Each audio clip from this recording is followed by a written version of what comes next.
Hello there guys, my name is NabbottHD and welcome to the third episode of our Advent Calendar series. Today we're going to be talking about Sonic 2, which is a hugely important game to me because it was the first game that I ever played. This was where it all started. So today we're going to talk a little bit about why it's better than the original game, which is quite rare for video games. Like, there's not many games I can think of where the sequel is actually better than the original, unless you actually look at these games which have like 7 sequels like Call of Duty. And then we're going to talk a little bit about some of the levels in the game, and then we're going to finish up a little bit by talking about some of the fans and about my person of the day as well. So yeah, this game was better than the original for a number of reasons. Like, the original was quite feature bare considering like it's a Sonic game. It only had 6 levels, there was no multiplayer, and it was quite slow paced compared to what you'd expect from a Sonic game today. And Sonic 2 improved this by, first of all, adding multiplayer, which is obviously a good move. Like, multiplayer can make any game better. This could be done cooperatively, or it could be done competitively. Like, there's a split screen option, but also, like, a player can just pick up a second controller if you're playing as Sonic and Tails through the main story, and just help you out a little bit. So that was quite cool. But also, that led to the introduction of Tails as a character, which again is quite important. Sonic gained a new form in the form of Super Sonic, which was quite interesting, even though it's probably quite a blatant rip-off of Dragon Ball Z in my opinion. And also they introduced the Spin Dash, which was their way of improving the momentum and making the game much faster paced, because the original game was a lot about running to build up speed and trying to keep that speed as you move through the level, whereas now you could just stand still, press the down button, jump, and suddenly boom, you're going at top speed. So that improved the pacing of the game a lot. It made the game play much faster, and it made it feel much more like a Sonic game, although I guess that's kind of a weird thing to say considering the original Sonic game was the only Sonic game at the time. But yeah, so that was how it improved on the original. And they also made it a much bigger game, and this led to the introduction of quite a few new levels, and they also seem to adapt quite a few levels from the original game. There seems to be kind of a cliched theme running through the original Sonic series with some of the levels that appear. Like, each of the games in the Sonic series that are 2D has like this hilly kind of green level that serves as an introduction to the controls. And that was Emerald Hill Zone in this game, but obviously the original had Green Hill Zone, and then you've got other levels like Mushroom Hill Zone and Angel Island Zone in Sonic 3. It also has that generic kind of water ruins level in the form of aquatic ruins. The original game had Labyrinth Zone, and the third game had Hydro City Zone. And then it also has like this robot kind of metallic last level in the game as well, which seems to be kind of a running theme, probably because the bad guy is Robotnik, and that is something that tends to happen when you've got an evil megalomaniac with lots of robots. That is obviously going to be the most dangerous place available for the developers to kind of work with. So yeah, those are kind of like the 4 generic levels that you see pushed through the game, as well as the casino level. And the casino level is one of the most fun levels in all of the Sonic games. You tend to get hit around by bumpers a lot. There seems to be like slot machines. Like, Sega seems to love introducing children to gambling. But yeah, the casino levels are very fun as well. But this game also introduced a number of new levels that don't seem linked to anything else in the series, like the Oil Ocean Zone. You've got levels like Sky Chase, which kind of took the pace down, kind of prepared you for the finale by making you relax for a little bit before you actually jumped onto Wing Fortress and moved up to the Death Egg. And then there was the Satan Child level that is Chemical Plant, and it's not a particularly hard level from like my 19-year-old viewpoint, but when I was 3 or 4 years old and playing this game, it seemed ridiculously hard for like where it was placed in the game. And I'd probably agree today, because what they did was they took this metallic-y level, and Sega decided this is too easy to be the final level in the game. We're going to move it and make it the second level in the game. So they took this structure, which was quite hard platforming wise, but then it also had this liquid in that wasn't water because it didn't have any air bubbles. But it basically behaved the same way. So they took water, made it harder, put a hard kind of level layout around it, and made it the second level in the game, which seems like a quite strange thing to do. But once you were past that, like, the game was pretty well paced, and they did a really good job of like keeping the pace quite, you know, on par with what you'd expect at the time. But then there's also other levels like Mystic Cave Zone and so on, and Metropolis Zone, which are also quite interesting and fun. And I'd just like to briefly mention some fun facts. They cut quite a few levels from the game and adapted others and changed the names and stuff.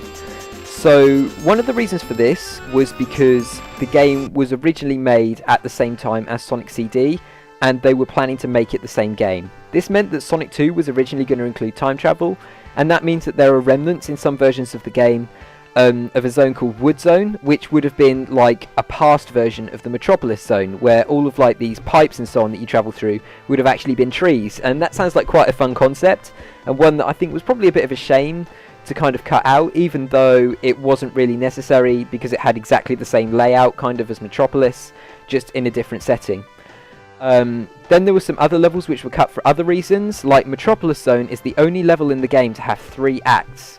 And the reason for that is that the third act wasn't originally from the Metropolis Zone.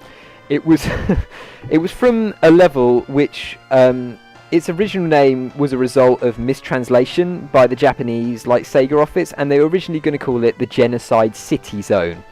I think that it's fairly obvious why that name wasn't kept as a part of the game, but what they decided to do was take the layout of the zone, which wasn't actually too bad, and make it a third part of Metropolis, so they didn't have to cut it for a silly name.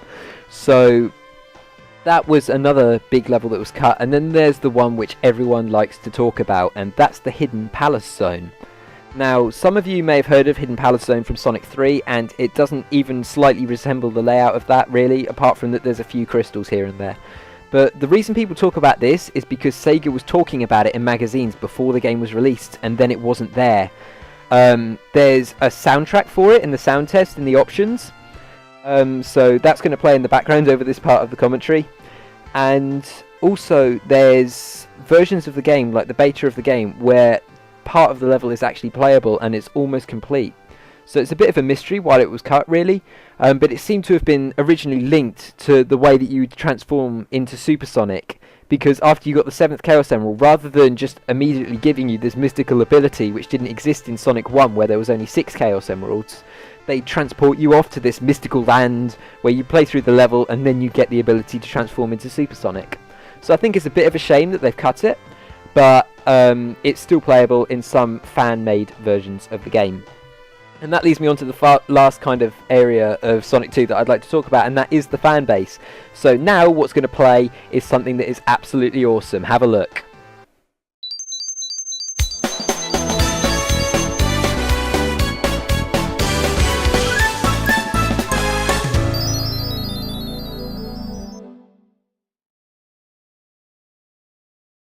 So yeah, this looks awesome. It's shiny, it's beautiful, and it's almost exactly the same as the original. What this is an alpha version of Sonic 2 HD. And what this is a HD remake of the original game, made by fans. And I think they were planning on putting Hidden Palace Zone back into the game as well, which is obviously quite an interesting step to take, but one that makes sense because they're trying to improve the original game and augment it by making it graphically much better. And I think they're also going to put Knuckles in it because Knuckles is playable by doing some stuff with Sonic and Knuckles. So yeah, they're just making a better version of the original game, and some people think this is cut. They actually restarted development fairly recently, and the alpha version is absolutely beautiful. So if you get a chance, then I'd recommend going and giving it a play. It's downloadable, not from the original website now because it's down, but I'll see if I can find a link and put it in the description for you guys. And yeah, it's just incredible what the fans are capable of, because this isn't the only like project going on. There's millions and millions of like Sonic remakes out there, but the fan base is really dedicated to trying to take the original games and improve them. And the best way that I see this done all the time is through remixes of the music, like some of the music which was originally going to be part of Sonic 2 HD when it was a fan-made kind of collaboration of like a community. Some of those that I've heard are absolutely beautiful to listen to, and I'll try and put a couple of links to some of those in the description as well, and there's probably one playing in the background right now.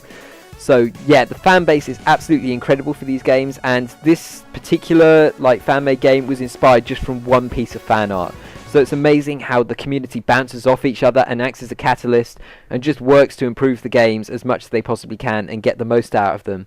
So yeah, if you're interested in Sonic games, I'd recommend going and giving a read on Sonic Retro. But that's about all I have time for to talk about Sonic 2. So now we're going to talk a little bit about my person of the day. And that person for me is going to be Tomhow. And Tomhow is not Tom 000123, it's a different Tom.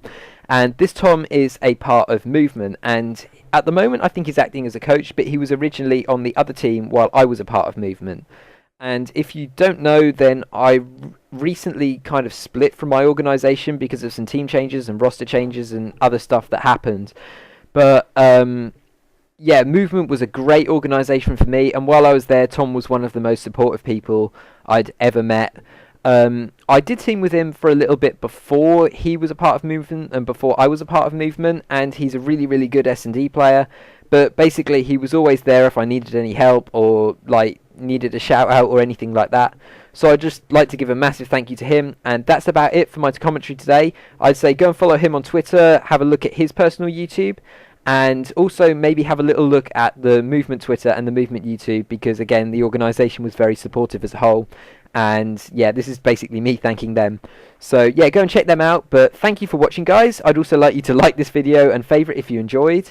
I'd like you to subscribe to Tom's channel if you really enjoyed as well. That's Tom00123. Yeah, lots of Toms.